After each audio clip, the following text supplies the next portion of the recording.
You have some narrative in your mind that is so negative that when you look in the mirror, you see somebody worth trashing. You see what's wrong. You pick apart your appearance. And I want to reverse that, because here's the deal about self-confidence. Self-confidence begins with you. You realize the word self is in there, right? I can't give you confidence. I can give you a little boost. I can give you tools. I can encourage you. But confidence is forged in fire. It's something that's within you. And here's the thing I want you to realize about confidence. You are a confident person. That's why you miss feeling that way. You can only miss what you know. You've just been blocked from the feeling of it.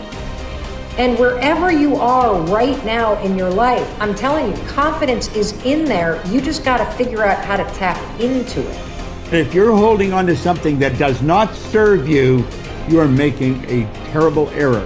It's going to cause all kinds of problems. You may blame other people or other things. You may blame the situation. It's you are the cause of the problem. The man that told me to pick up this book and read it, Ray Stanford, he had a saying. He used to say to me, Bob, you're the only problem you'll ever have, and you're the only solution. I think it might have taken me 5 years to understand it. But I do understand it. And you know something? I am the only problem I'll ever have, and I am the only solution. Don't hold on to anything that is not serving you. Reject it. You know the beautiful part about having an inductive reasoning factor? That's the part that chooses thoughts. You can accept or reject. The beautiful part of your mind, you can accept or reject anything that comes into your world. Accept or reject it. It's a choice. Don't hold on to anything that is not serving you. If we play the victim role, then we are using our personal power to be helpless. If we decide to accept responsibility, then we don't waste time blaming somebody or something out there. Some people feel guilty for creating illness or poverty or problems. They choose to interpret responsibility as guilt. And some members of the media like to refer to it as New Age guilt. These people often feel guilty because they believe that they have failed in some way. However, they usually accept everything as a guilt trip in one way or another, because it's another way to make themselves wrong. And that is not what I'm talking about. If we can use our problems and illnesses as opportunities to think about how we can change our lives, we have power. Here's something I want you to keep in mind. Life is a fight for territory. And once you stop fighting for what you want, what you don't want will automatically take over. In the past, if you look at it, people have perceived themselves as victims of everything around them, victims of circumstances. And then we go, I'm sorry, life did not give me those wonderful things that other people have. And the simple reality is, no, if you have an issue, it's not the outside. This is what we've always, universe, give me something. We now know that our issues are internal. It's our own subconscious beliefs that we've been programmed with of disempowerment. Like when a child is growing up and getting its programs, so think of what things parents say. Oh, you don't deserve this. Who do you think you are? I mean, the parents didn't mean that for your whole life. They were trying to, goad you, needle you to make a change. So they would say these things. 95% of our life comes from those programs. So if you have disempowering beliefs about who you think you are, because you got them from other people, that's how you know who you are. These disempowering beliefs play 95% of the day in an average person's life. So I say, my wishes and desires, I want success, I want great relationships, I want all these wonderful things, I want health.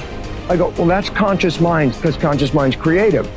But as science reveals, only 5% of the day are we operating from our own personal wishes and desires. 95% of the day we operate from the programs that we got in the first 7 years. And if those programs, which psychologists have told us 70% are negative and disempowering and self-sabotaging, I say, good, apply these 95% of the day in your life. And you realize why your life is a struggle. It's not a struggle because the universe is not providing. It's a struggle because your own consciousness is not accepting. And this is where we have to change. And so getting control of your mind, taking charge of your consciousness is a way of overcoming those limitations. There are many different ways to take this control back in your life. And one of them is the ability to, like in yoga, for example, to be the master of your mind and not let it run the monkey mind. Let it run. No, I want this. Don't let this other one go. And so overcoming the old self allows us to become somebody else. And there is that period of transition. Yeah. I call it the void, where there's just not a lot happening. And you just got to be able to keep going and continuously get to the end of your belief, where most people stop. I just had a fabulous conversation with someone this weekend. Broke through to the other side, and now there's so much magic happening around this person, but she's worthy now to receive it. And that is the key, because the universe only gives us what we think we're worthy of receiving. So we got to become initiated into this and understand it. Thousands of years of programming that says that we have to change things matter to matter, in three-dimensional reality, and it will take time. But to begin to connect to that resource called the quantum field and create from the field instead of from matter, there's a lot of unlearning that has to go on. You have to really begin to mentally rehearse. So you ask yourself at the end of your day, I do this every day. How'd I do? How'd I do today, bro? How'd you do? Did you do good? Where'd you fall from grace? What was it that caused you to go unconscious for the rest of the day? What was that moment? Now, if you're a student of life, you'll begin to contemplate, well, it was that person that said that thing, then I reacted, or I got this email, or things didn't go my way, and I started feeling angry or frustrated or fearful.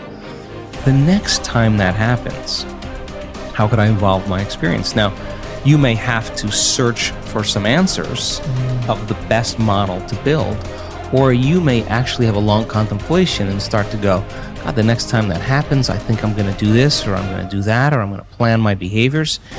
And the act of closing your eyes and rehearsing what you're going to do begins to install the neurological hardware in your brain to look like you already did it.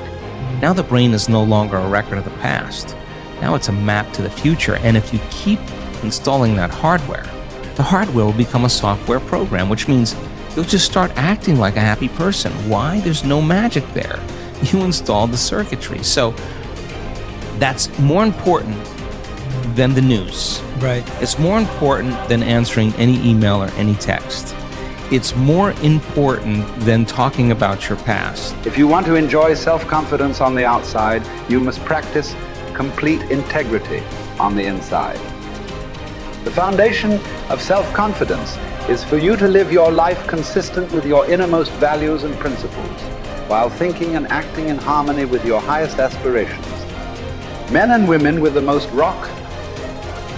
solid self-confidence are those who are absolutely clear about what it is they believe to be right and good and worthwhile, and who live their lives consistent with these values. Everything they do or say is an expression of their innermost convictions.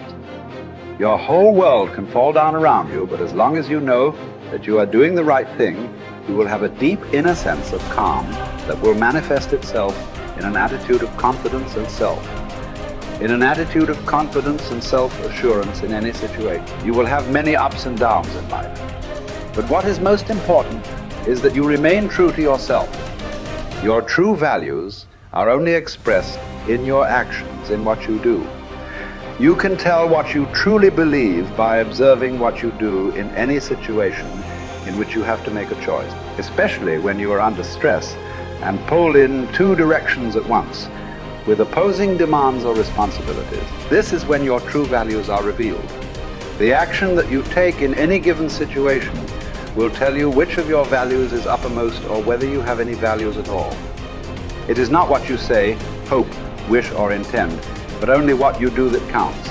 Your choices of the actions you take tell you unerringly who you really are. You can develop within yourself a superb set of values by acting as though you already had those values. You can develop integrity and courage and compassion and confidence by behaving as though you already had these qualities. The more you act the part, especially when you demonstrate these qualities under stress or when you feel like doing or saying something else, the more rapidly these qualities become a permanent part of your mental makeup.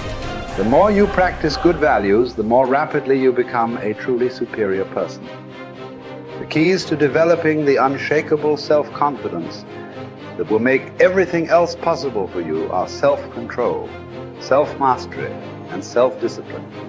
Self-confidence can come directly by behaving in a self-confident manner, but more often it comes indirectly by doing and saying the things and practicing the behaviors that lead to self-confidence.